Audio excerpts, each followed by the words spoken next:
আসসালামু আলাইকুম। আপনারা সবাই কেমন আছেন? আশা করি সবাই অনেক ভালো আছেন, সুস্থ আছেন। তো ছাগলের আধুনিক গড়ের শেডের এবং মাচার গুরুত্বপূর্ণ তথ্যগুলো আমি আজকে আপনাদেরকে জানাবো, যে এই মাচাগুলো দিয়ে আপনারা আসলে সঠিকভাবে ফ্রেম যদি না করেন সেক্ষেত্রে মাচাগুলো কিন্তু দীর্ঘদিন টেকসই হবে না। এই কারণেই আমি আপনাদেরকে আজকে মাচার গুরুত্বপূর্ণ একটি ভিডিও দেখাচ্ছি। এটা হচ্ছে গরুর বাছুর, ছাগল, ভেড়া, হাঁস, মুরগি সব কিছুই মাচার উপরে পালতে পারবেন আপনারা। আমি আপনাকে এই মুহূর্তে দেখাচ্ছি যে একটি স্ট্রাকচার, অ্যাঙ্গেলের একটি স্ট্রাকচার। এই স্ট্রাকচারগুলো 19 ইঞ্চি পর অ্যাঙ্গেল, এবং পাশাপাশি যেটা এইটা 20 ইঞ্চি পর না, এইটা 40 ইঞ্চি পর অ্যাঙ্গেল দেওয়া আছে, কিন্তু সেম এটার মাঝখানে যাতে ম্যাটগুলো মাঝখানে পাড়া দিলে বা চাপ দিলে না ভেঙে যায় সহসাই, তার জন্য একটি করে এক্সট্রা রড দেওয়া আছে। আপনারা চাইলে ফ্ল্যাট বার দিতে পারেন, বক্স পাইপ দিতে পারেন, তাহলে আপনার শেডটি দুর্দান্ত হেভি হবে এবং দীর্ঘদিন টেকসই হবে। আর আপনারা যদি এই ধরনের মাচা করেন এবং এই ধরনের ভালো মানের প্লাস্টিকের এই ম্যাটগুলো দিয়ে, তাহলে হবে কি আপনার কমপক্ষে 15 থেকে 16 বছর ব্যবহার করতে পারবেন এই মাচাগুলো। আর ফ্রেমটা দেখতে পাচ্ছেন, এটা 3 ফিট উপরে, অবশ্যই 2.5 ফিট উপরে হতে হবে, তাতে অ্যামোনিয়া গ্যাস প্রভাব ফেলতে পারবে না। আমি আপনাদেরকে এই মুহূর্তে যেটি দেখাচ্ছি, এটা হচ্ছে এই ফ্রেমের উপরে ছাউনি হিসেবে ব্যবহার করা হবে। এই মাচাটির সাইজ হচ্ছে 20 ইঞ্চি বাই 40 ইঞ্চি। এখানে ফ্রেমটি কিন্তু 20 ইঞ্চি বাই 40 ইঞ্চি আছে, কিন্তু মাঝখানে একটি লোহার পাত দেওয়া আছে, বা একটি ফ্ল্যাট বার আপনারা চাইলে দিতে পারেন। আর এই ম্যাটগুলো হচ্ছে স্কোয়ার ফিট হিসেবে মাপলে 5.5 স্কোয়ার ফিট হবে।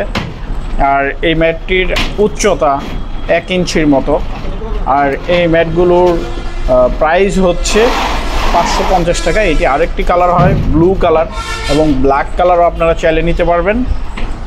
আর এই ম্যাটগুলোর যে ছিদ্রগুলো আছে, এইটা দিয়ে আসলে অনেকে ভাবেন যে হাঁস, মুরগি, ছাগল, ভেড়ার পা ঢুকে যাবে, কিন্তু না, এটা দিয়ে এই ছিদ্র দিয়ে কখনোই ঢুকবে না।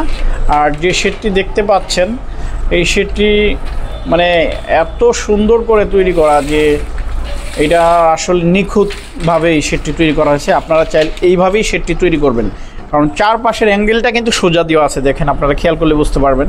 আর মাঝখানের যে অ্যাঙ্গেলগুলো, এটা কিন্তু উল্টা করে দেওয়া, যাতে ছাগল, ভেড়ার প্রস্রাবগুলো অ্যাঙ্গেলের কোনায় জমে না থেকে অ্যাঙ্গেলগুলো মরিচা যাতে দ্রুত না আসে। আর এই অ্যাঙ্গেলগুলোতে খুব ভালো মানের গ্যালভানাইজিং করা, এটা সহসায় মরিচা আসবে না। আর এই মাচাগুলো সহসায় ভাঙার সম্ভাবনা নেই। আপনার ভালোবাসার প্রাণীগুলো এই মাচাটিতে খুব নিরাপদ এবং যত্ন সহকারে থাকবে।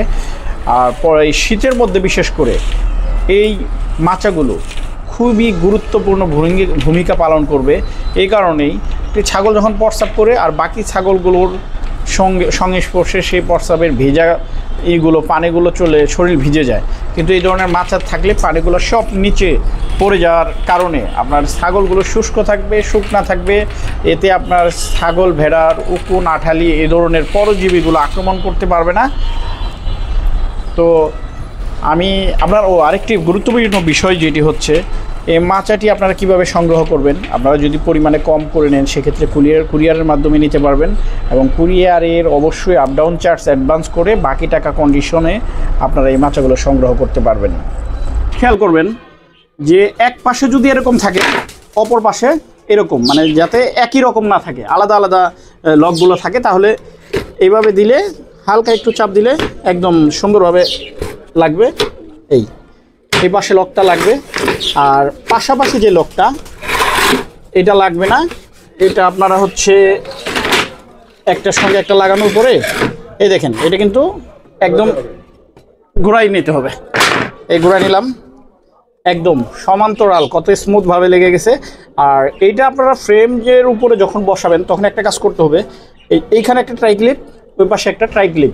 এই ট্রাই ক্লিপগুলো লাগালে তখন এই মাচাগুলোর এদিক সেদিক লড়াচড়া করবে না।